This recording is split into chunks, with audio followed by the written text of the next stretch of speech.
Atención a esto, que es la temporada monofocal en la óptica Stella Hinchuk. Durante todo marzo, la óptica Stella Hinchuk te espera con descuentos de hasta el 50% en toda la línea de lentes monofocales para miopía, hipermetropía, astigmatismo y presbicia. Óptica Stella Hinchuk, Montevideo, Punta del Este.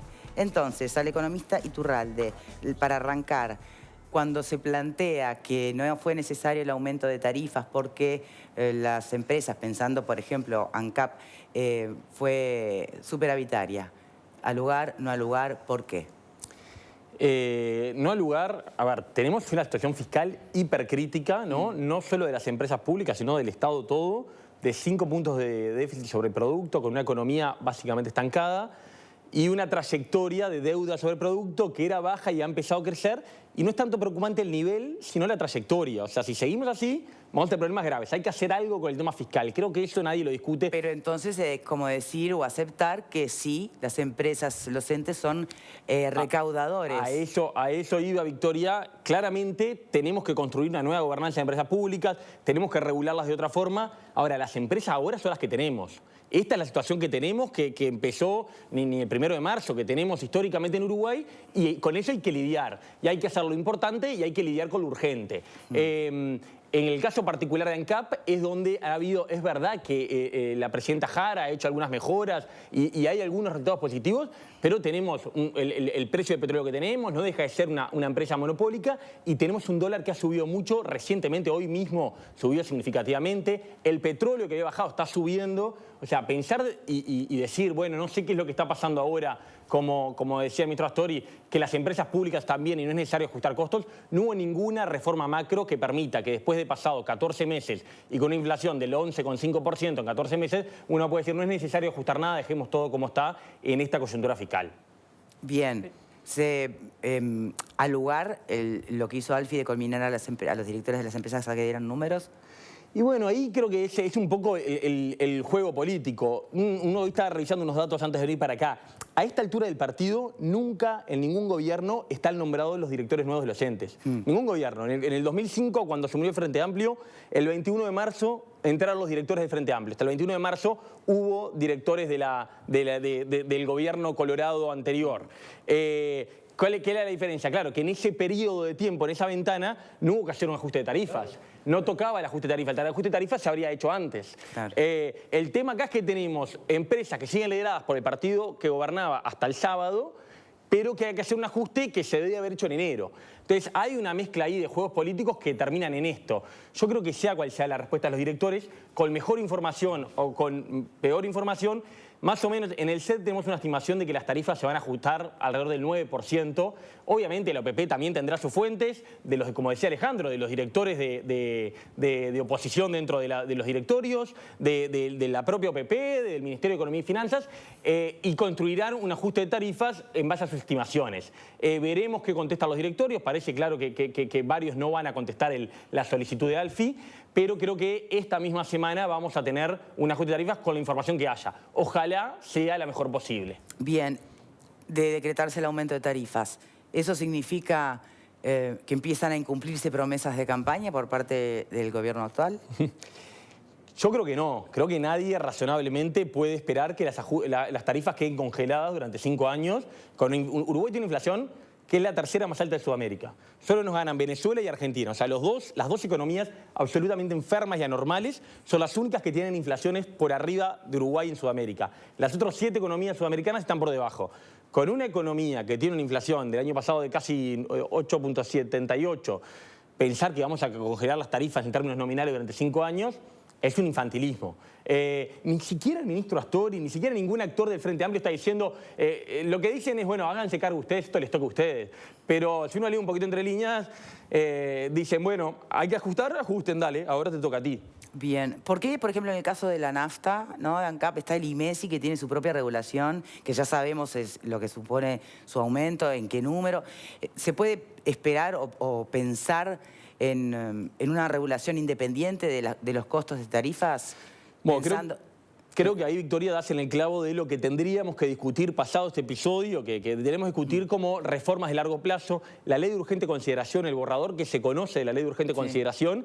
Uno de los puntos importantes en materia de empresas públicas es fortalecer las unidades reguladoras. Obviamente las empresas en esto son juez y parte, son las que hacen las ganancias y las que toman las ganancias y las que fijan los precios, junto con el Poder Ejecutivo, que también, que si les sobra plata a las empresas, son las que se quedan con esas ganancias. Tener unidades reguladoras fuertes en servicios que son públicos y monopólicos es muy importante y es parte de construir una nueva gobernanza donde los incentivos, como vimos en economía, lo que cada uno prefiere hacer, estén mejor alojados. La URSSAF y la URSSEC claramente tenemos que jerarquizarlas y darle mucho más poder de control y incidencia a la fijación de los precios. Bien, ¿y qué hay de qué tanto puede flexibilizarse o volver a regularse con otra paramétrica los aportes de estas empresas a rentas generales? Y bueno, esto es idealmente...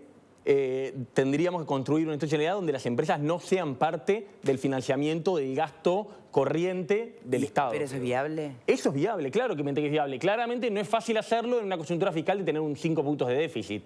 En esta coyuntura no lo van a construir de corto plazo. Pero y el gobierno que entró el domingo... Pero en el mundo entero, ¿cómo funciona? Es que en el mundo entero no es tan común que tengamos tantas empresas monopólicas y menos que cuando hay estatales monopólicas, hay regulaciones específicas que evitan. La situación en este caso de Uruguay es bastante atípica, no es común en el mundo entero. De corto plazo el gobierno nuevo iba a usar las empresas para tratar de acomodar las cuentas públicas.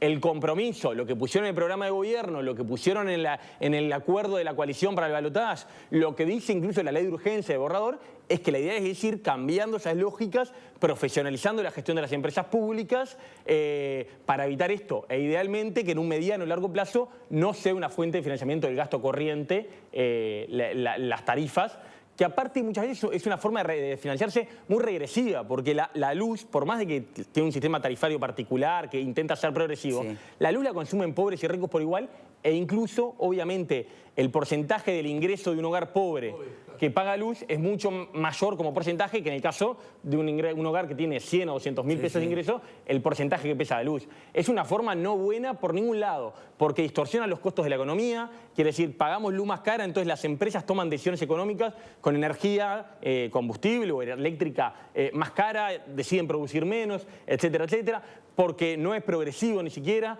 O sea, los impuestos son necesarios, hay que elegir pocos y buenos. Recaudar a través de tarifas públicas no es el ideal. Bien, panelistas. Sí, una pregunta, aprovechando que tenemos un amigo que además es técnico y sabe más que todos nosotros. Recién hablaba de que el Uruguay, desde la perspectiva de la inflación, si bien no están aquellos escalones que históricamente el Uruguay encontró como normales, bueno, está marcando mal a nivel del continente, ¿no es cierto? Sin embargo, también está ocurriendo que ahora el dólar está empujando al alza, ya estamos pisando los 40 pesos. Por definición, la inflación es una mala noticia para todos y en particular para los más débiles, los que tienen ingresos fijos, lo que sabemos. Justamente, de alguna manera, el aumento de las tarifas, un dólar que está empujando al alza, que es una reivindicación histórica de buena parte del Uruguay productivo, pero también eso no implica un potencial riesgo de que suba la inflación y se convierta en una mala noticia para las grandes mayorías. Sí, la respuesta corta es sí. Claramente yo creo que teníamos un problema con el dólar fruto de los desajustes económicos que teníamos, que casi todos nacen en el desajuste fiscal. El dólar, uno compara con la evolución del dólar en nuestros competidores, en nuestros socios, era lenta y empezamos a tener problemas en el sector productivo, caída de la inversión, bueno, los problemas que ya conocemos. Y desde el año pasado, desde el último año del mandato Tabaré, claramente el dólar empezó una trayectoria como de corregir ese ajuste. La corrección de los desajustes puede tener dolores, varios, y bueno, sin duda el que vos decís es uno. El momento que tú decidís dejar que el dólar aumente o tratás de tener una política para corregir el atraso cambiario que podés tener, y bueno, eso te va a tener una consecuencia en la inflación, y bueno, ahí es tratar de que las cosas sean graduales, tratar de que haya correcciones salariales, tratar de que afectar el poder adquisitivo de la menor forma posible.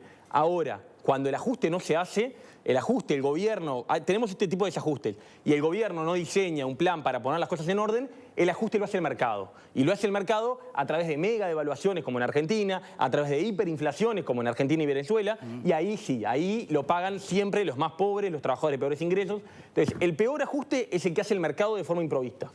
Siempre es mejor que con los dolores que puede causar, asumamos las restricciones y nos pongamos a corregirlas de forma gradual, pero consistente.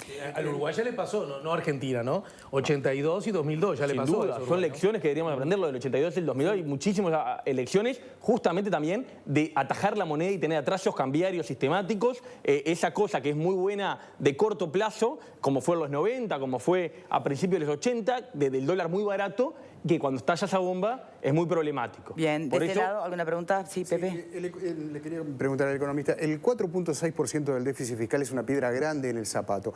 Ahora, los 900 millones de dólares que el gobierno pretende ahorrar, ¿no es quitar un circulante de dinero muy importante de la economía? Digo, porque todavía no se sabe bien de dónde se va a ahorrar. Supongamos que sea en obra pública y que digan, bueno, no vamos a hacer las carreteras, no vamos a hacer los puentes. ¿Eso no afecta a la economía?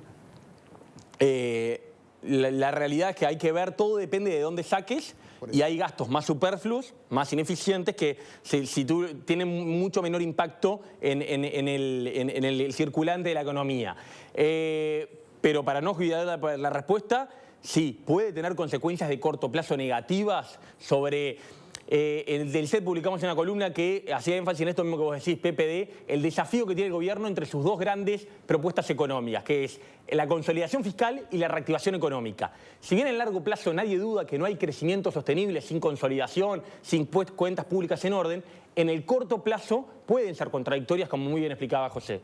Y bueno, sí, claramente, si deciden hacerlo de forma muy agresiva, eso en el corto plazo puede hacer una caída de producto, una caída del empleo, con la esperanza de que, bueno, ayude a crecer sobre cimientos más sólidos. Si de repente se ponen un poco más creativos, encuentran a lo largo y ancho del Estado gastos más ineficientes, en lugares donde sea menos doloroso la rebaja del gasto, será con menos dolores. Iturralde, muchas gracias por habernos acompañado. Muchas gracias por Tenemos que despedirlo, hacer una última pausa y ya venimos.